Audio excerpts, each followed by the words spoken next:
At 5 o'clock the two ladies retired to dress, and at 6:30 Elizabeth was summoned to dinner. To the civil inquiries which then poured in, and amongst which she had the pleasure of distinguishing the much superior solicitude of Mr. Bingley, she could not make a very favourable answer. Jane was by no means better. The sisters, on hearing this, repeated 3 or 4 times how much they were grieved, how shocking it was to have a bad cold, and how excessively they disliked being ill themselves, and then thought no more of the matter. And their indifference towards Jane, when not immediately before them, restored Elizabeth to the enjoyment of all her original dislike. Their brother, indeed, was the only one of the party whom she could regard with any complacency.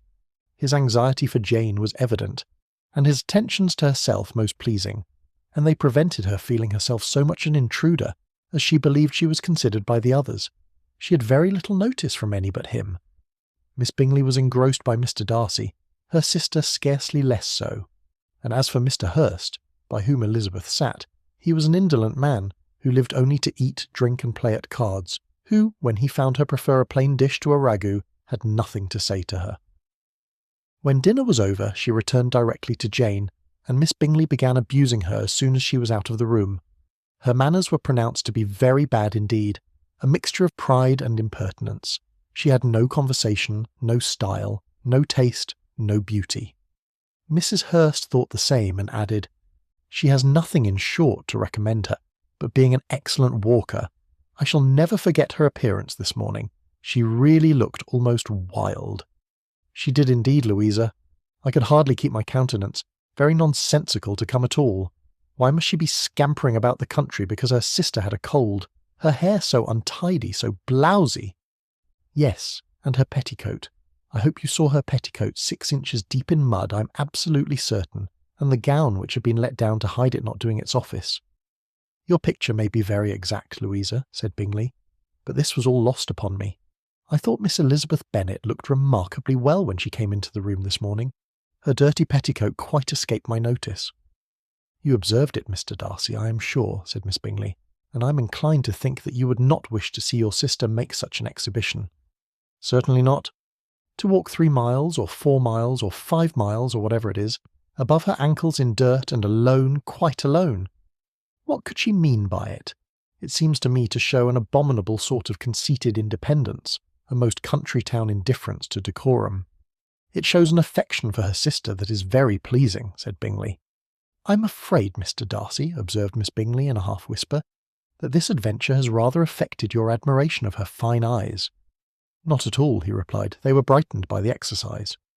A short pause followed this speech, and Mrs. Hurst began again. "I have an excessive regard for Jane Bennet. She is really a very sweet girl, and I wish with all my heart she were well settled.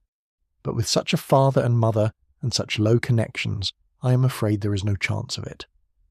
"I think I have heard you say that their uncle is an attorney in Meryton?" "Yes, and they have another, who lives somewhere near Cheapside." "That is capital," added her sister, and they both laughed heartily. "If they had uncles enough to fill all Cheapside," cried Bingley, "it would not make them one jot less agreeable." "But it must very materially lessen their chance of marrying men of any consideration in the world," replied Darcy. To this speech Bingley made no answer, but his sisters gave it their hearty assent, and indulged their mirth for some time at the expense of their dear friend's vulgar relations. With a renewal of tenderness, however, they repaired to her room on leaving the dining-parlour, and sat with her till summoned to coffee. She was still very poorly, and Elizabeth would not quit her at all, till late in the evening, when she had the comfort of seeing her asleep, and when it appeared to her rather right than pleasant that she should go downstairs herself. On entering the drawing-room, she found the whole party at loo, and was immediately invited to join them, but suspecting them to be playing high, she declined it, and making her sister the excuse, said she would amuse herself, for the short time she could stay below, with a book. Mr. Hurst looked at her with astonishment. "Do you prefer reading to cards?" said he. "That is rather singular." "Miss Eliza Bennet," said Miss Bingley, "despises cards. She is a great reader, and has no pleasure in anything else." "I deserve neither such praise nor such censure," cried Elizabeth. "I am not a great reader, and I have pleasure in many things." "In nursing your sister, I'm sure you have pleasure," said Bingley, "and I hope it will soon be increased by seeing her quite well." Elizabeth thanked him from her heart, and then walked towards a table where a few books were lying. He immediately offered to fetch her others, all that his library afforded, and I wish my collection were larger for your benefit and my own credit. But I am an idle fellow, and though I have not many, I have more than I ever looked into." Elizabeth assured him that she could suit herself perfectly with those in the room. "I am astonished," said Miss Bingley, "that my father should have left so small a collection of books. What a delightful library you have at Pemberley, Mr. Darcy." "It ought to be good," he replied. "It has been the work of many generations. And then you have added so much to it yourself. You are always buying books." "I cannot comprehend the neglect of a family library in such days as these." "Neglect! I am sure you neglect nothing that can add to the beauties of that noble place. Charles, when you build your house, I wish it may be half as delightful as Pemberley." "I wish it may, but I would really advise you to make your purchase in that neighbourhood, and take Pemberley for a kind of model. There is not a finer county in England than Derbyshire." "With all my heart. I will buy Pemberley itself, if Darcy will sell it." "I am talking of possibilities, Charles." "Upon my word, Caroline, I should think it more possible to get Pemberley by purchase than by imitation." Elizabeth was so much caught by what passed as to leave her very little attention for her book, and soon laying it wholly aside, she drew near the card table and stationed herself between Mr. Bingley and his elder sister to observe the game. "Is Miss Darcy much grown since the spring?" said Miss Bingley. "Will she be as tall as I am?" "I think she will. She's now about Miss Elizabeth Bennet's height, or rather taller. How I long to see her again! I never met with anybody who delighted me so much. Such a countenance, such manners, and so extremely accomplished for her age. Her performance on the pianoforte is exquisite." "It is amazing to me," said Bingley, "how young ladies can have patience to be so very accomplished as they all are." "All young ladies accomplished? My dear Charles, what do you mean?" "Yes, all of them, I think. They all paint tables, cover screens, and net purses. I scarcely know anyone who cannot do all this, and I am sure I never heard a young lady spoken of for the first time without being informed that she was very accomplished." "Your list of the common extent of accomplishments," said Darcy, "has too much truth.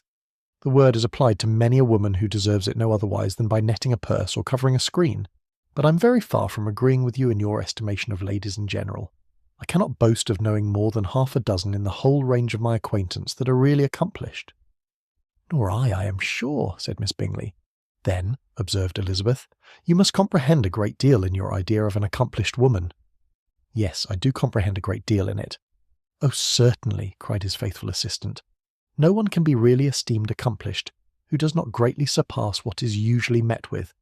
A woman must have a thorough knowledge of music, singing, drawing, dancing, and the modern languages to deserve the word, and besides all this she must possess a certain something in her air and manner of walking, the tone of her voice, her address and expressions, or the word will be but half deserved. All this she must possess," added Darcy, "and to all she must yet add something more substantial in the improvement of her mind by extensive reading. I am no longer surprised at your knowing only 6 accomplished women. I rather wonder now at your knowing any. Are you so severe upon your own sex as to doubt the possibility of all this?" "I never saw such a woman. I never saw such capacity and taste and application and elegance as you describe united." Mrs. Hurst and Miss Bingley both cried out against the injustice of her implied doubt, and were both protesting that they knew many women who answered this description, when Mr. Hurst called them to order, with bitter complaints of their inattention to what was going forward. As all conversation was thereby at an end, Elizabeth soon afterwards left the room. "Eliza Bennet," said Miss Bingley when the door was closed on her, "is one of those young ladies who seek to recommend themselves to the other sex by undervaluing their own. And with many men I dare say it succeeds, but in my opinion it is a paltry device, a very mean art."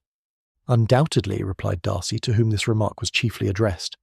"There is meanness in all the arts which ladies sometimes condescend to employ for captivation. Whatever bears affinity to cunning is despicable." Miss Bingley was not so entirely satisfied with this reply as to continue the subject. Elizabeth joined them again only to say that her sister was worse, and that she could not leave her. Bingley urged Mr. Jones's being sent for immediately, while his sisters, convinced that no country advice could be of any service, recommended an express to town for one of the most eminent physicians.